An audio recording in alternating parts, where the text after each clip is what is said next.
ज्ञान अमृत भाग 19 मोक्ष किसे मिलता है। आइए, बहुत ही सुंदर विषय है।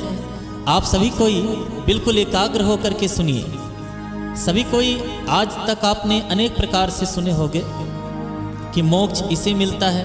कोई कहता है रोज पूजा करने वाले को मिलता है, कोई कहता है तीर्थ करने वाले को मिलता है, कोई कहता है कि खूब दान करने वाले को मिलता है, कोई कहता है कि सन्यासियों को मिलता है, कोई कहता है कि गौ की सेवा करने वाले को मिलता है, कोई कहता है सभी के समाज में जो है सहयोग करने पर मिलता है। तो मैं आपको यही कहूँ, हमारे वेदों में भी कहा गया है कि मोक्ष का मतलब क्या है। मुक्ति, जो जन्म मरण के चक्कर से छूट जाए उसको मोक्ष कहते हैं।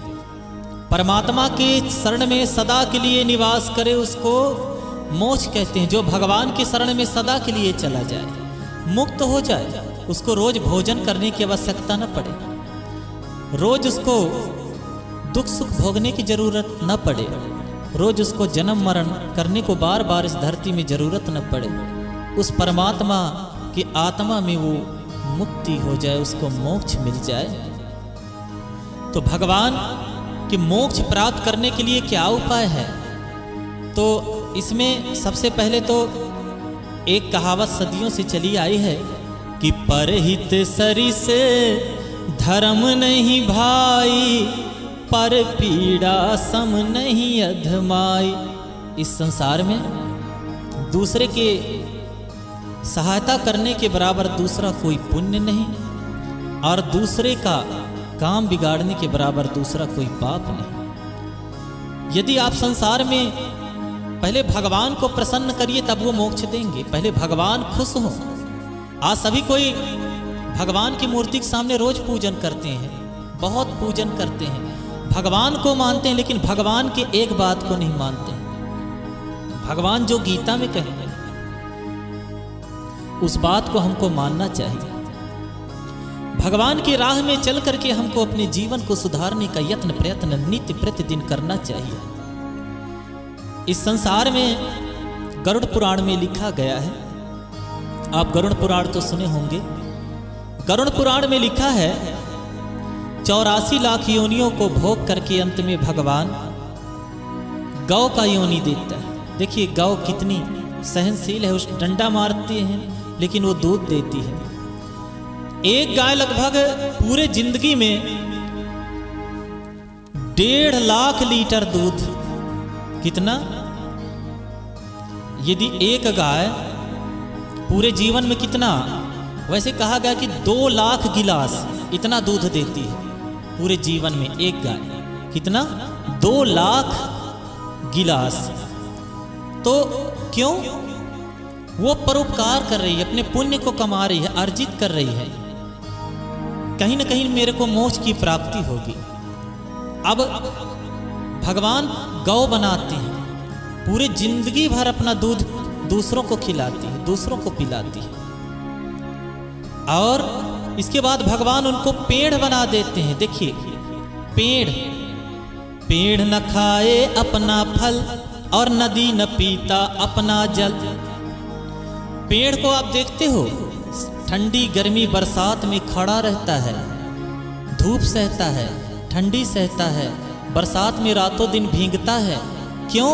वो तपस्या कर रहा है। पेड़, आम का पेड़ तपस्या कर रहा है, मौसम से लड़ता है, उसमें बौरे लगते हैं, उसमें आम फरते हैं, इतना सहनशील है, उसको पत्थर मारते हैं तो वो आम देती है। और पूरा जिंदगी कई साल भूखा प्यासा रह के तपस्या करने के बाद वो आम का पेड़ जब बहुत लोगों को फल खिलाती है तब जाके उसको मोक्ष की प्राप्ति हो जाती है। जल, जो बड़ा बड़ा जलाशय है, जैसे नर्मदा माई में कुंड है, उद्गम है, ये सभी कोई तपस्या कर रहे हैं। बड़े बड़े जलाशय हैं, नदी तालाब बाग बगीचे, ये सभी मोक्ष प्राप्त करने के लिए तपस्या कर रहे हैं। मोक्ष प्राप्त करने के लिए इस संसार में बहुत तप करना पड़ता है, तब जाकर के मोक्ष की प्राप्ति होती है। इस कारण से मैं आप सभी से यही कहना चाहूँगा कि यदि मुक्ति चाहिए, मोक्ष चाहिए, तो आप सभी कोई परोपकारी बने, दानी बने, ज्ञानी बने। इस संसार में 3 ही कर्म है। लोग बात कहते हैं सिर्फ ब्राह्मण का नहीं, सिर्फ ब्राह्मण का नहीं, सभी कोई अच्छा कर्म करो, सभी कोई आओ, सही रास्ते को पकड़ो। यज्ञ करें, यज्ञ कराएं, दान लेना, दान देना, और ज्ञान लेना और ज्ञान देना, ये ब्राह्मण के परम कर्तव्य है। लेकिन सभी को यज्ञ करना चाहिए, सभी को यज्ञ में सहयोग करना चाहिए, सभी को जो है मोक्ष प्राप्त करने के लिए गरीबों का सेवा करना चाहिए, सभी को भगवान के ध्यान करना चाहिए, और सभी को ऐसा यत्न प्रयत्न करना चाहिए कि मेरे को एक दिन मुक्ति मिल जाए। तो मुक्ति के लिए भगवान श्री कृष्ण कहे हैं अंतिम में, हे अर्जुन, इस संसार में मुक्ति उसी को मिलता है, मोक्ष उसी को मिलता है जो अंतिम समय, मतलब मरने के समय में यदि 5 मिनट भी संन्यास धारण कर ले कि इस संसार में मेरे पास कुछ नहीं, ये सब संपत्ति रघुपति की आही, ये संसार में जो कुछ भी है सब भगवान का है, मेरे पास कुछ भी नहीं है। जो अपने मन में ये बना ले कि मैं तो भगवान के चरणों का नौकर हूँ, ये सब धन दौलत उन्हीं का है, जो अपने मन में ऐसा सोच ले वो इस संसार में कभी भी दुखी नहीं रह सकता। और कहा भी गया है कि तेरा तुझको अर्पण क्या लागे मेरा।